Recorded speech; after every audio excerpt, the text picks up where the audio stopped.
This part 5, one shot at life.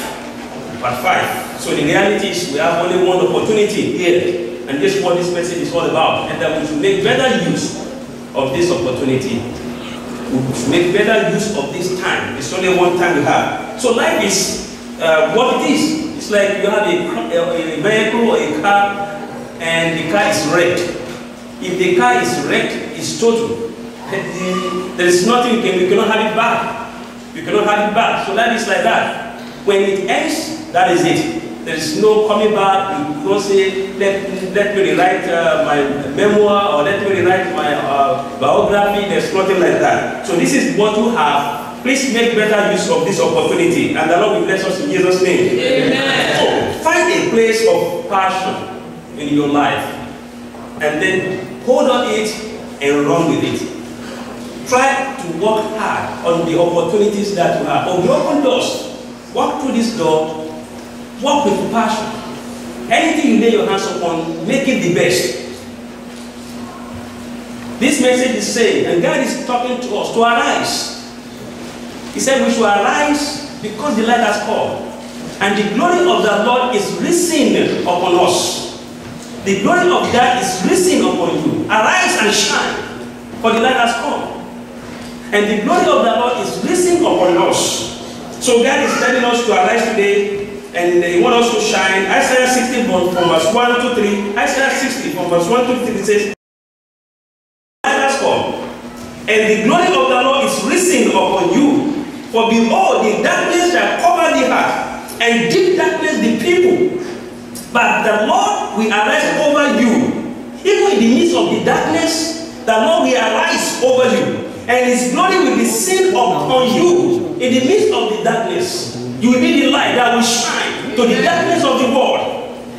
You are the light carrier. You are the glory carrier. You are to represent Christ here. We are the one to shine the light to the darkness of this world. Moon has no light of its own, but moon can reflect the light from the sun and make and shine and make it glorious. So you may say, oh, I don't have light of my own. Yes, but the glory of the Lord, God, the source of our life, has chosen you so you can reflect that light. You can reflect that glory. You can carry that glory to the darkness in this world and expose the people to all the opportunities that you also have.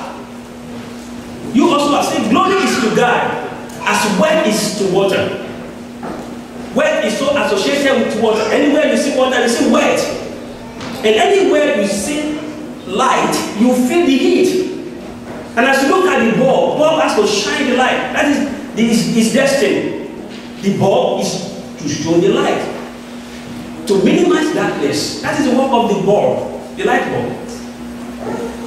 So you are created so you can shine the light, you can reflect, you can bring forth His glory. We are His glory carrier. And the necessity is laid upon us to shine God's glory, to reflect God's glory unto the darkness of this world. So that Isaiah 60 verse 1 to 3 says, arise, shine, for your light has come, and the glory of the Lord is risen upon you. For behold, the darkness shall cover the earth, and deep darkness the people, but the Lord will arise over you. I prophesy that the risen Lord that has decided to arise over you will cause you to shine that light in the mighty name of Jesus. Amen. You will have no alternative but to carry that glory in the mighty name of Jesus. Amen. And every obstacle has to carry that glory. The Lord the Almighty will take away on your path in the mighty name of Jesus. Amen. You will shine the light of God in Jesus' name. Amen. And His glory will be seen upon you in the mighty name of Jesus. Amen. And the Gentiles, the unbelievers, shall come to your light. The unbelievers shall come to your light. Even your enemies shall come to your light in the mighty name of Jesus. Amen. And kings, the CEOs, the chairmen of big corporations, the directors, professionals, will come to the brightness of your rising in the mighty name of Jesus. Amen. So, brethren, see, God wants you to align.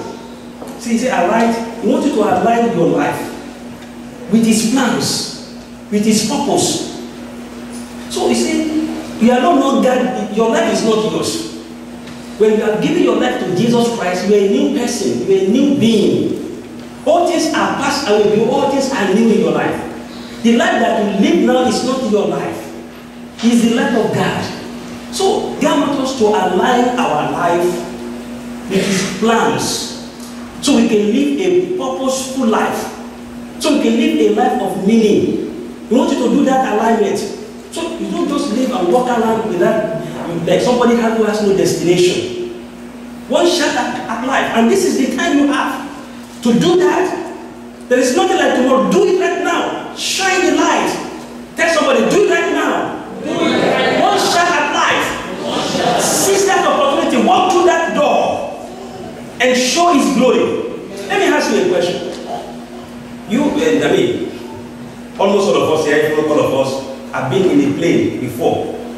Do you ever ask yourself a question when you are served with hot coffee, and the plane is cruising, and you are not bothering yourself to see as if that tea is going to fall on your lap, or you're going to be, something is going to happen to you because of that hot tea? What do you think is happening? That hot tea is not falling on you.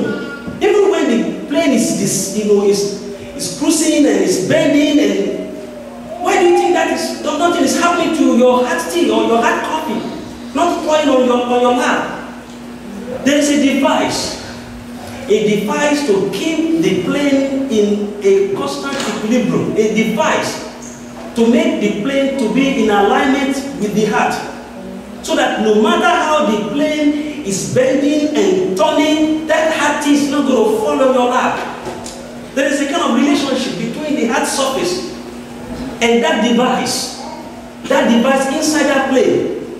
So what God is telling you now, no matter how enemy want to bend on the journey, no matter what corner you could meet on the journey, no matter what potholes, if you can just align yourself with God, no accident will happen to you on your way in the mighty name of Jesus. Amen. No accident will derail your destiny in the mighty name of Jesus. Amen. Let that align your life to meet God's purpose. In all that you do, prioritize. Make God come first. Let God come first. The spiritual thing should come first in our life. That's what God is saying. Now, I want to ask you a question. In the previous parts, we've been talking about how Jesus Christ kept the balance. How did he shine the light? When he was here, how did he carry the glory? Like I told you of the device that keeps the balance in the plane with his heart surface. Jesus kept the balance. Jesus focused. No matter how people came to him, no matter how they tried to derail him with questions, the Sadducees, the Pharisees, the questions, all those challenges, Jesus kept the equilibrium. Jesus kept the focus. Jesus focused. Say, my work is to do the work of my Father. That's my work. When it is night, when it is day, because night is coming when no man will walk. Jesus did not allow anybody to delay him. How did he do it? So then we're looking at the basic three things Jesus, basic three challenges. So the first one, Jesus lived the word. His life was the word. He demonstrated. He was not just talking. He was living what he was preaching. And people can see God in him. So they cannot fault him. No sin was found in him. So we can do the same thing. So we explained this in part 3 and part 4. So this part 5, I want to explain the second one. Jesus, the second shine that he activated to shine the light, to show the glory, to make his life meaningful. And that second one is the works. He did the works. He did good works. And the last one was he fought the war every day until victory was given to him. He fought the enemies every day. So we're going to dwell on the second one, the works. Let's see this, brethren. We are not saved by works, but we are saved for works. No matter how much you do for the Lord, no matter how much you have worked for the Lord, that is not what is going to offer you your salvation. Your works cannot hand you salvation. Salvation is grace. I have people saying, I'm going to work my salvation. You cannot work your salvation. You cannot work for salvation. It's been done. It's been concluded. Jesus offered himself. It's grace. Say, by grace are ye saved. It's not of you. It's not of your work. It's not of work, lest anyone will boast. If it's poor, people will boast. Salvation is free. It's by grace. Grace is God giving you what you don't deserve. We do not deserve to be saved. In fact, I don't know, we are evil people. No matter, he said, our righteousness is like filthy rag. No matter how we try to be righteous, our righteousness cannot hand us salvation, cannot hand us eternal life. So that was why Jesus came and died for us. So anyone who has given his life to Christ will be saved. So your salvation is guaranteed. Mercy is God not giving you what you deserve. What you deserve is to die like criminal. What I deserve is to die like criminal. So, but by His mercy, Jesus took my place. By His mercy, Jesus took your place. So now you are saved by grace and by His mercy. Do we get it now? But though our works will not earn us salvation, but we are saved so that we can walk for God. We were saved so that we can serve God.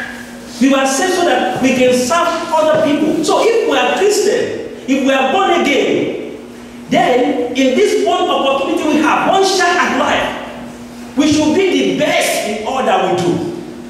We should be the best in all that we do. We should walk. In fact, good works. 1 John 4:17. 1 John chapter 4 verse 17. Be perfected among us in this, that we may have boldness in the day of judgment. Because as He is, so are we in the world. As Jesus is, so are we in the world. Jesus walked when He was here. All the time He spent here, Jesus was busy. He was working. He was serving people. He was going around doing good. He was devoted, totally devoted. He did his best. He gave his best. We can read over and over again verses in the Bible to see how Jesus was going around doing good. So God wants us to do good works. So the way we can shine the light, the way we can carry the glory, the way we can show to the world that we're a new creature is to walk. Walk. Do something to help somebody. That's what this message is talking about. Ephesians 2 verse 7 to 9. Ephesians chapter 2. That in the show the exceeding riches of His grace in His kindness toward us in Christ Jesus. Verse 8. For by grace you have been saved through faith, and that not of yourself. It is the gift of God, not of boast, lest anyone should boast. It's a gift. But after you have received that gift, you have to work for other people so they can receive the same gift. That's why, to show God's glory, because His light has come, because His glory has been risen upon us, we have to walk. This is one of the ways Jesus did it. He was going around. He was not only telling them to change, to come to God. He was doing good things. He was feeding them. He was counseling them. He was healing them. If he was just shouting alone, nobody's going to listen to him. But he was meeting them spiritually. He was meeting their needs physically. He was meeting their needs socially. He was meeting their needs, neighborhood needs. He was going around doing all these things so he can draw men to God. So he said in his word that I must walk the works of Him who sent me while it is day. So we have to do this now, not tomorrow, not in the night. Because the night is coming when no man will walk. And he said, as long as I am in the world, I am the light of the world. That is John chapter 9, verse 4 to 5. That verse 5 says, as long as I am in the world, I am the light of the world. So God wants us to shine our light so they can glorify God in us. So let's see, if you see 1 Corinthians chapter 3 from verse 10 to 15, we are told that even when we finish and we do this work, we will be rewarded at the end. And that is why Christians has to walk. When you do these good works, at the end of the day, you will be rewarded. So you are saved and you are allowed to remain here so that we can walk. And the classification of our work can be categorized into 3 phases. And that's what that 1 Corinthians 3:10 to 15 explains to us very carefully. But before I go into that, if that time will permit me to do that, I will read that later. I have here about 3 to 4 ways whereby we work that we are talking about, these good works that we are talking about, we can do this good work. There are about 3 ways or 4 ways I put down here whereby you can do these works. The first one is vocational or occupational. Occupational. How you can do these good works? Occupational way. If you find yourself in a vocation, God wants you to use that vocation to reach out to people, to do good to people, to love that profession. Anyway you find, any vocation you find yourself, as a believer, you should be the best at what you do in that vocation. Excellence should be the hallmark of your occupation. You want to excel, you want to be the best in that occupation. The second one is relational good works. You can relate with people with good works. Because we are relational beings. We can fellowship together. You can meet the people's needs by visiting them, counseling them, sharing their burdens. As we relate, you relate to our partners differently, especially our parents, children, neighbors, co-workers. So relational good works. You relate together, not because you want to take something from them, but because you love them. You relate to them very well. Then we have another one, the third one, charitable good works. Show social good works. Social works. You can get involved in meeting people's needs. By having a charitable, you can desire, even as a Christian, to have a ministry where you can reach out to people. And a very good example is like this food pantry. Charitable good works. Instead of those works that Jesus was even doing, feeding the people. You can contribute whatever you can do, at least as much as possible, to meet everyone's need. People are in serious need in the world. You may not know. And the other one is spiritual good works. Spiritual good works. That speaks now, because when I say work or works, people could be thinking of only spiritual. So after you've understood the relational one, you've understood the vocational one, the social one, then spiritual good works, very important. And that is the one that the Romans chapter 12 verse 1 to 2 really explain to us. Say, I beseech you therefore, brethren, by the mercies of God, that you present your bodies a living sacrifice, only acceptable to God, which is your reasonable service. And do not be conformed to this world, but be transformed by the renewal of your mind, that you may prove what is that good and acceptable and perfect will of God. You can do what is good work. The only way you can do that is to align your spirit with that of God, to give yourself to God, a living sacrifice. A living sacrifice. And you see how God will begin to bless you when you do that. So good works is very important for brethren. It's so important for us. But because of time, I will not be able to go deep into some of this. But let me tell you something. When messages are coming out these ways, God wants us to do something about our lives. God wants us to make a change. And nobody's going to do it for us. We have to do it for ourselves. There was a story of a boy in a school, and the teacher was telling him to stand up. As a matter of fact, he was formally standing up and was trying to be very rude. And the teacher said, okay, now that you are not cooperating with me, sit down, sit down. He didn't want to sit down. The teacher told him 3 times to sit down. He didn't want to sit down. He was trying to tell the teacher, I have the right to do whatever I want to do. So the teacher went to him and pressed and lay hands on him and made him to sit down, press him down. Then he looked at the teacher face to face and said, yes, I'm sitting down, but let me tell you, I am standing in my heart. You can see me sitting down, but in my inside of me, I am standing up. So the teacher said, you make me to sit down, okay, but in me, I am sitting. I'm standing. You think I'm sitting in my heart right inside? I'm sitting. I'm standing up. Some of us, we do the same thing. We hear God talking to us, God explaining to us, we don't understand. We just want to do what we want to do. In the outside, people may think that you are really following what God is saying, but right in you, you know that you are not doing the right thing. But listen to me, one shot at life is you have just one opportunity. One opportunity. And I'm going to say this story and mention some words, and we're going to go. This story I read, I had this story, listen to this story in the I think that in YouTube or something like that. I listened to this story and I kind of modified this story to meet this message. And with this story, you understand what I'm talking about, good works that God wants us to walk. And one of the ways Jesus Christ demonstrated the light carrying the glory around, was doing good works, all around doing good works to people. And the story is like this, that all of us in life, in this one shot with life, we all have 4 partners. Tell somebody, we have 4 partners. All of us. 4. So the story is like this. A very rich merchant, this man, very rich businessman. He was so wealthy, businessman. He got everything.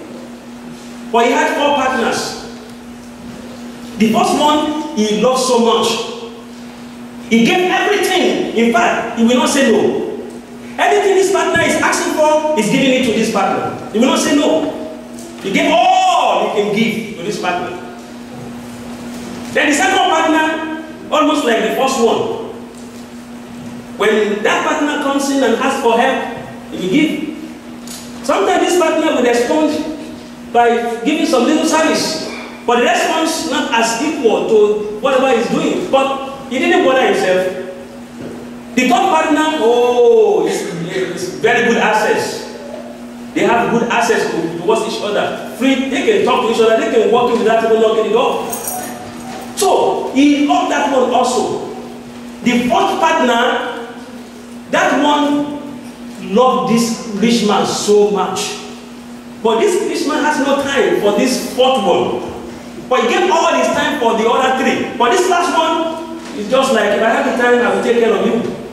He was lavishing his wealth on the other 3. But depriving the last one, the fourth one, all opportunities, he was giving the other ones. So the story concludes this way, that the rich man, this wealthy man now was about to die. He was on his dying bed. So he called the first partner. He said, look, I love you so much. I have given you everything. There's nothing you ask for me I didn't give you. Now that they told me that I'm going to die, will you like to go with me? So that partner said, go with you. I'm not going anywhere with you. If you die, you die. We are only going to enjoy together while you are here. Now that you are saying you are going to die, you go. That is your problem. Say, okay. He called the second one. Say, well, this is what the first one told me. The doctor said, this is it, that I'm going. So would you like to go with me? Go with you to where? That one has. Have you ever had that happen? That because we are related together, because you love me, I'm going to go with you. I'm not going with you. If you are going, you are going. Now that you said you are going, in fact, go. You can go right now. Then he called the third one and said, well, maybe this third one will give a good answer. He went to the third one and said, listen to me. The doctor said, this is it. And I told the first partner, you all know we are friends, we are 4 of us, we have been together for these years. So I told the first partner, I told the second partner, you are the third one now. I told them to follow me. The doctor said, this is it. The head has come. That my money, all that I have that been using to bless you, cannot stop this. That one told him, why are you talking like this? Give an example. Have you ever seen anybody, even if it's richer than you, if it's more wealthier than you, that ever departed this place with his love partners? We love each other only in this place. In fact, as soon as you go, I'm going to get better partner. I want to. He was totally disappointed. Then he called the fourth one. Say, you know, this was the first person said, the second partner said, the third partner said, I want to ask you now. Would you like to go with me? The doctor said, that is it. Would you like to go with me? That one said, anywhere you go, I will go. Though I know you didn't take care of me. You spent all your money on the other 3. I'm not jealous, because I know I'm ever going to be with you. So anywhere you are going, I will go. Then it's time to regret. So if I had known, I would have spent more of my money on you. I didn't know that you will take this kind of decision. Oh, how wonderful person you are. So anywhere, if you are going to die right now, I am going with you. Now let me give you the analysis. Let me give the analysis before we pray. Now, I have been here. The first partner is our body. Our body. We have 4, all of us, we have 4 partners. The first one is your body. There is nothing your body will give, we not give. We think that our body should be the first.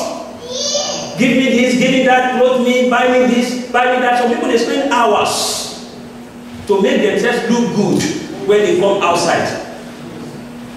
We spend anything our body say. Do you know how much we have walked around, spend hours going to mall, buy this, buy that, we lay away, going to make changes, return, buy another one. Because of what? Because of your body.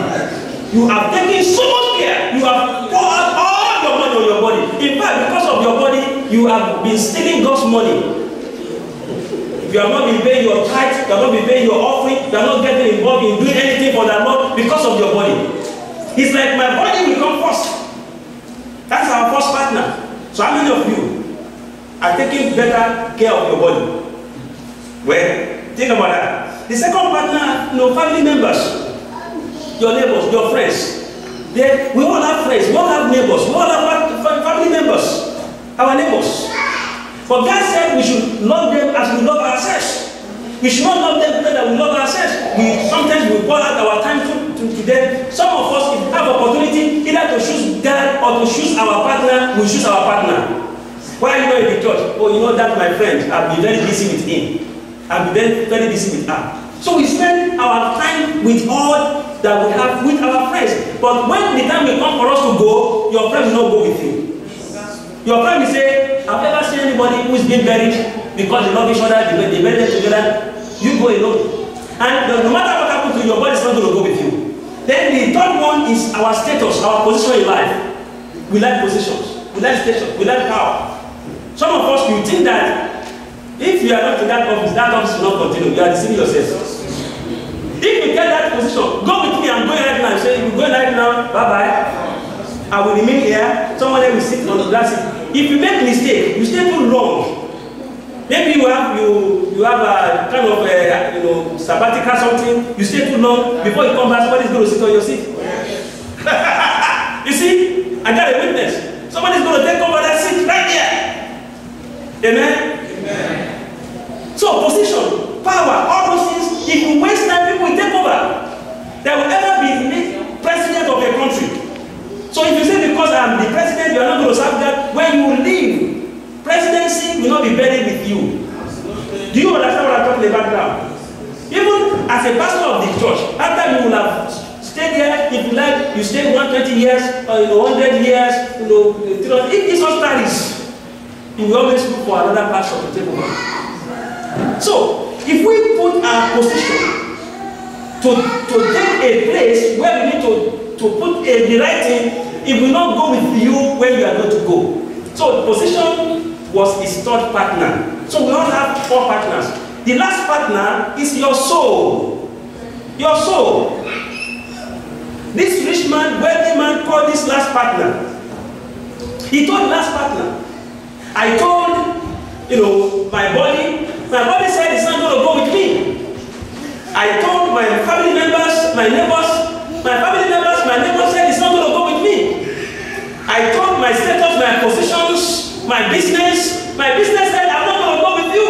Now my soul, I'm telling you, and your soul will always go with you anywhere you may go. Your soul is always with you. But how much are you taking care of your soul? What you are doing right now is you are taking care of your soul. You are feeding yourself with God's word. One shot at life. At the end of it all, you will give account of what you have done in this life. And the one that will be with you forever, your body is not going to be with you forever. Your wife is not going to be with you forever. In fact, they asked Jesus if you are going to marry them. He said, no way. No marriage over there. Anything you have here is going to stay here.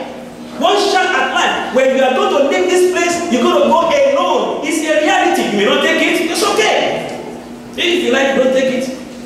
But what you have done with your soul, the desire that you have, so that's why you have to control your desire. The desire that you have for the things of God will rule what is happening in your mind, in your emotions, in your will.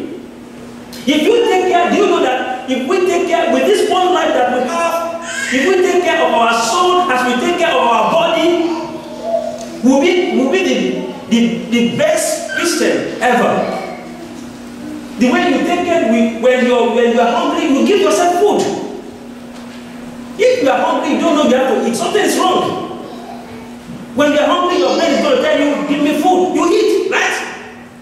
When you need to take your bath, take your bath. You never see somebody putting the clothes that the mother bought when he was an infant, and now he's grown up, he's walking, using the same, putting on the same clothes. No, you never see anybody doing that. For some of us, what we have known when we have just given our life to Christ, when we are just infants, is all that we know. We don't know anything again now.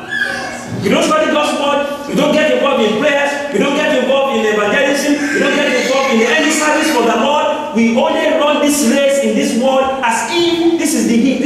This is not it. After this place, there is another place. One shot at life. How are you spending your time?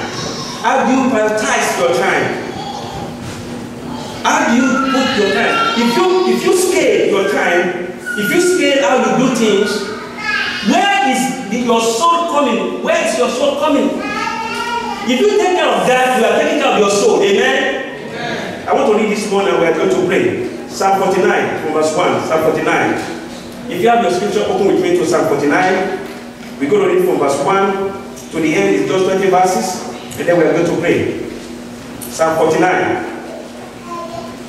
Hear these all peoples. Give ear all inhabitants of the world. Both low and high. Are you with me on that psalm? Verse 3. Verse 2. Both low and high, rich and poor together. Verse 3. My mouth shall speak wisdom, and the meditation of my heart shall give understanding. I will incline my ear for a proverb. I will disclose my dark saying on the harp. Verse 5 of that Psalm 49. Why should I fear in the days of evil, when the iniquity at my heels surrounds me? Those who trust in their wealth and boast in the multitude of their riches, none of them can by any means redeem his brother, nor give to God a ransom for him. Verse 8.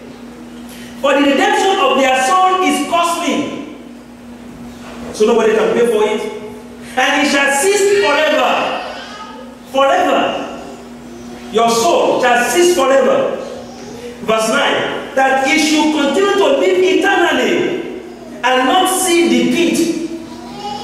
Your soul is the partner that will live with you eternally, forever, and will not see defeat. Your soul. Because God has placed in our heart eternity. Verse 10 of Psalm 49. For he sees wise men die. Likewise the fool and the senseless person perish, and leave their wealth to others, to their partners, if possible. Verse 11. Their inner thought is that their houses will last forever. That is their thinking. Their dwelling places to all generations. That is their attitude. That is the attitude they have. They think their houses will live forever. They think their wealth will be for generations. They call their lands after their own names. They buy streets for themselves. Whatever is going to cost them, they pay for streets. I was talking to my brother the other time. He called me back from home on the street where my wife and I had one small shelter. They keep changing the name. The first place is Church Street. That's what they call that street. One man came, went to the local government, put it down, put his name. The church started arguing. They argued with the man. People said, why are you changing the name, the street, Church Street to your name? So the man listened to them. The man removed his name, allowed the Church Street to be there. Not too long, the man died.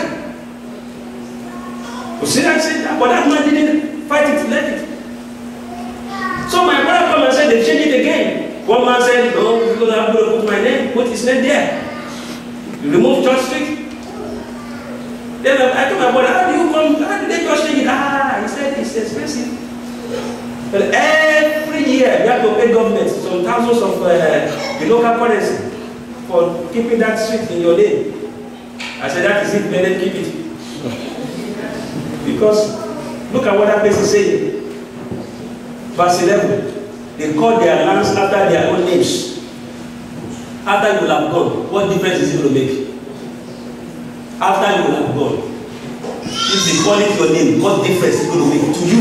It could make difference to the people who live behind, but not to you. That's what the Bible is saying here.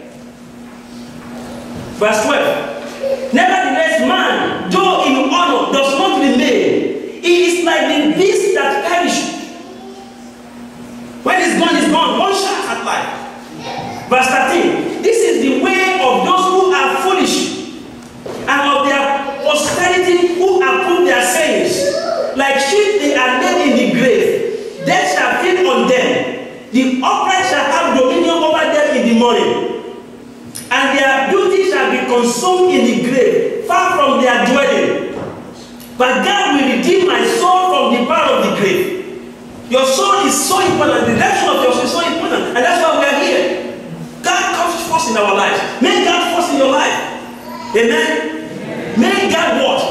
First in this one shot at life. Let God be first in your life. All that you are doing, remember that God should be the first in all that you are doing. Seeking first the kingdom of God and His righteousness. These other things shall be added unto you. Verse 15 again. For God will redeem my soul from the power of the grave, for He shall receive me. He will receive our souls at the end. Verse 16. Do not be afraid when one become rich, when the glory of his house is increased. For when he dies, he shall carry nothing away. His glory shall not descend after him. His power, his mind shall not descend. Do you know what is going on today when people want to get power? They don't give people rest. Just because of power, because of position, they're killing people all over. Look at, tell me any continent in the world where there is no trouble. People want power, people want position, people want money, people do some very terrible things to do all these things. But look at what the place is saying. He said, do not be afraid when one become rich. Verse 16. When the glory of his house is increased, for when he dies, he shall carry nothing away. His glory shall not descend after him. Verse 18. Though when he lives, he blesses himself. For men will praise you when you do well for yourself. Verse 19. He shall go to the generation of his fathers. They shall never see light. Verse 20. A man who is in honor, yet does not understand, is like the beast that perish. If you listen to this and you don't understand, it is not good. Give your mind to understanding. Give your soul to listening. Let the desire in your heart be after God. Let your heart pants after God, as deer pants after the water brooks. Love God with all that you have. Your soul, take care of your soul. Don't suffer your soul with food. Give your soul the best food it is. Study the scriptures. Fellowship together with the children of God. Give God your service. In that 1 Corinthians, we don't have time to go through. That 1 Corinthians chapter 3 from verse 10 to 15, it explains to us that we will be, all our works will be classified, and God is going to bless us with all that we have done. Some works will be classified as gold, some will be classified as silver, some will be classified as precious stone. Whereas some people, because they don't take care of their soul, they don't care about spiritual things, their work will be classified as wood, hay, and stubble. We're talking of Christians now. Those that are unbelievers, their own part is in hell, it's in grave. They will not even have anything. But for Christians that are born again, your work will follow you. Everything will be classified. Listen, either you work and your work is like silver or gold or precious stone, they are still good. Because every work shall be tried by fire to see which kind of work it has been. But if anyone's work stands, he will receive reward. That place said it. But if anyone's work is burnt by fire, he will be saved. But his salvation will be like passing through fire, because everything will have been burnt. Because this person is not taking adequate care of God's business. Don't be like that.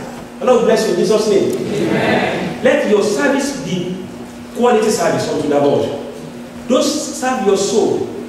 He's a partner that will stay with you forever. This one shot with life, you will start with your soul, you will end with your soul.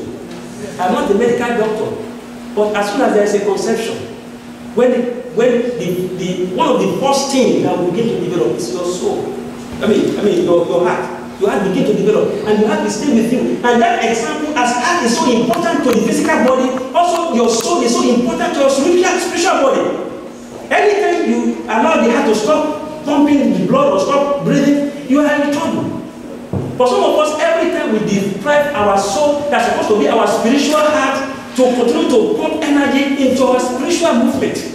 And we still think we will be alive. One shot at life. The Lord bless us in Jesus' name. Father, we thank you this afternoon. Bless your name, worship you for this wonderful time. Thank you for the opportunity we have to see the first Sunday, the 5th of October, 2014. That one shot at life, we want us to serve you, we want us to live our life, we want us to enjoy everything, but to put you first, to seek you first.